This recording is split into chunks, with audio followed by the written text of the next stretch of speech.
വട്ടംകുളം ഗ്രാമപഞ്ചായത്ത് ഹരിത കർമ്മസേനാംഗങ്ങളുടെ ഓണാഘോഷം ഹരിതോണം എന്ന പേരിൽ നെല്ലിശ്ശേരി മിനി ഹാളിൽ വെച്ച് നടന്നു. വട്ടംകുളം ഗ്രാമപഞ്ചായത്ത് പ്രസിഡന്റ് ഷാജിമോൾ പാലത്തിങ്ങൽ ചടങ്ങ് ഉദ്ഘാടനം ചെയ്തു.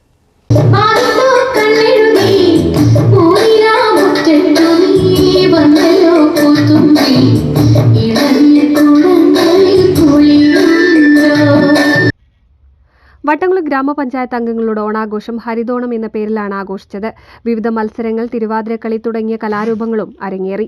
ഓണാഘോഷങ്ങളുടെ ഉദ്ഘാടനം വട്ടംകുളം ഗ്രാമപഞ്ചായത്ത് പ്രസിഡന്റ് ഷാജിമോൾ പാലത്തിങ്ങൽ നിർവഹിച്ചു. നമുക്കറിയാം, നമ്മുടെ നാടിന്റെ ശുചിത്വവും ആരോഗ്യവും കാത്തുസൂക്ഷിക്കുന്ന മാലാഖമാരാണ് നമ്മുടെ ഈ ഹരിത കർമ്മസേനാംഗങ്ങൾ. നമ്മൾ ചിങ്ങം 1 മുതൽ നമ്മുടെ പഞ്ചായത്തിന്റെ കീഴിൽ തന്നെ ഓരോ മേഖലകളായിട്ടും ഓണ പരിപാടികൾ ആരംഭിക്കുകയും ഇന്നോട് കൂടിയിട്ട് നമ്മുടെ ഈ ഓണപരിപാടികൾക്ക് അവസാനിപ്പിക്കുകയാണ്. നമ്മൾ 34 അംഗനവാടികളിലും അതേപോലെ സ്കൂളുകളിലും ഹെൽത്ത് എല്ലാ മേഖലയും, ബഡ്സ് സ്കൂള് എല്ലാ മേഖലകളിലും നമ്മൾ ഓണപരിപാടി, മുൻകാലങ്ങളിലൊന്നും ഇങ്ങനെയുള്ളൊരു ഓണപരിപാടി ഇല്ല. ഇപ്പോൾ കുറച്ച് കാലമായിട്ടാണ് നമ്മൾ ഇങ്ങനെ ഒരു പരിപാടി സംഘടിപ്പിച്ചിട്ടുള്ളത്. Vice president M. നജീബ് അധ്യക്ഷത വഹിച്ചു. സ്റ്റാൻഡിംഗ് കമ്മിറ്റി ചെയർമാൻ കഴുകിൽ മജീദ് സ്വാഗതം പറഞ്ഞ ചടങ്ങിൽ ഗായകൻ വിനോദ് വെള്ളാളൂർ മുഖ്യാതിഥിയായി.